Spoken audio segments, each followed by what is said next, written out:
पाकिस्तान की 74वीं यौम आज़ादी की मुबारक देना चाहता हूँ। मैं क्या करूँ इसका?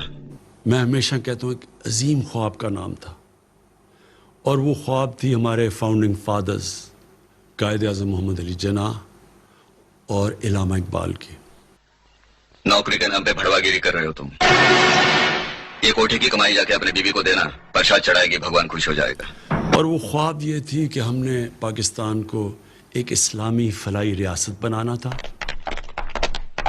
जा जल्दी कुछ लेके आ जा, कुछ लेके आ जा, तोड़ने को।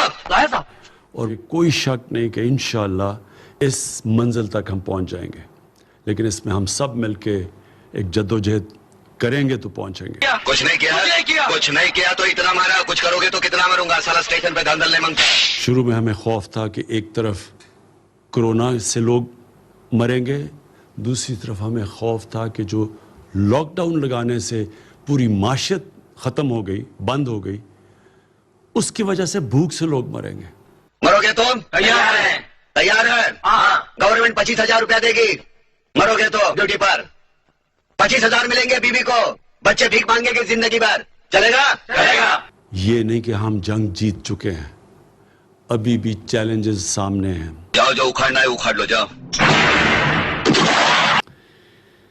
तीसरी मुबारक मैं अपनी कौम को देना चाहता हूं कि जिस तरह 2 साल बड़े मुश्किल हमारे 2 साल गुजरे हैं, उसके बाद जिस तरह हमारी माशियत उठनी शुरू हुई है। हो गया क्या? बड़े जिस तरह जब हुकूमत मिली तो हमें 2 साल पहले तो बड़े मुश्किल हालात थे, हमारे पास फॉरेन एक्सचेंज नहीं था, हमारे रिजर्व्स गिर चुके थे। क्या लावारिस मैं भी समझाना, स्टेशन पर पत्ते पीसते नहीं बैठा, इंस्पेक्टर बना, सस्पेंडेड है लेकिन इंस्पेक्टर है। वो गई ना, वो मेरी बीवी आज के एग्जाम को गई है, वो भी लावारिस है। लावारिस होना कोई गुनाह नहीं है, बदकिस्मती जरूर है, उसे ताकत बनाओ, डोल मत पीटो, लावारिस है। और जब रुपया नीचे गिरता है तो याद रखें सारी चीज़ें जो बाहर से हम इंपोर्ट करते हैं, ख़रीदते हैं, वो महंगी हो जाती है और मुल्क में महंगाई आ जाती है। जाओ, वो तो हवलदार जख्मी हुए हैं, उनके घर वाले आए होंगे, उनका हौसला बढ़ाओ। जाओ, दरवाजा बंद करो। लेकिन ये नहीं कि लोगों के हालात आसान थे। मैं सब जानता हूँ कि किस तरह लोगों के हालात मुश्किल थे और अभी भी हैं, लेकिन खुशखबरी आप सबके लिए ये है कि हालात बेहतर हो रहे हैं। तो फिर क्या होता? फिर शुरू होती वही कहानी, कुछ जेबें खाली होती, कुछ जेबें भर जाती। इसका मतलब ये कि जो सबसे बड़ा मसला इस मुल्क में है रोज़गार का, लोगों को रोज़गार मिलना शुरू हो जाता है और वेल्थ क्रिएशन शुरू हो जाती है। वेल्थ क्रिएशन का मतलब कि जब आप मुल्क की दौलत बढ़ती रहती है तो उससे 2 काम होते हैं।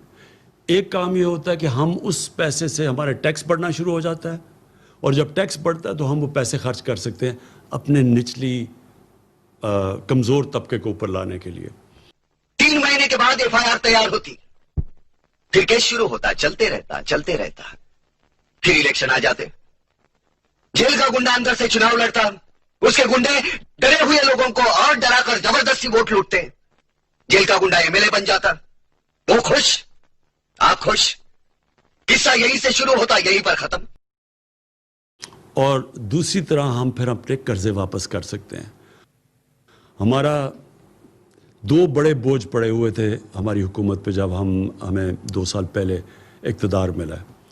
एक के जो पिछली हुकूमतों ने कर्जे लिए हुए थे, जितना हमने पहला साल टैक्स इकट्ठा किया 4,000 अरब रुपया, उसमें से 2,000 अरब रुपया उन कर्जे जो लिए हुए थे उनके ऊपर किस्तें वापस करने पे, तो मुल्क के पास पैसा आधा रह गया मुल्क चलाने के लिए और फिर मजीद और कर्जे लेने पड़े मुल्क चलाने के लिए। 4 साल पहले वड़ा पाव का ठेला लगाता था, आज नगर सेवक बना है।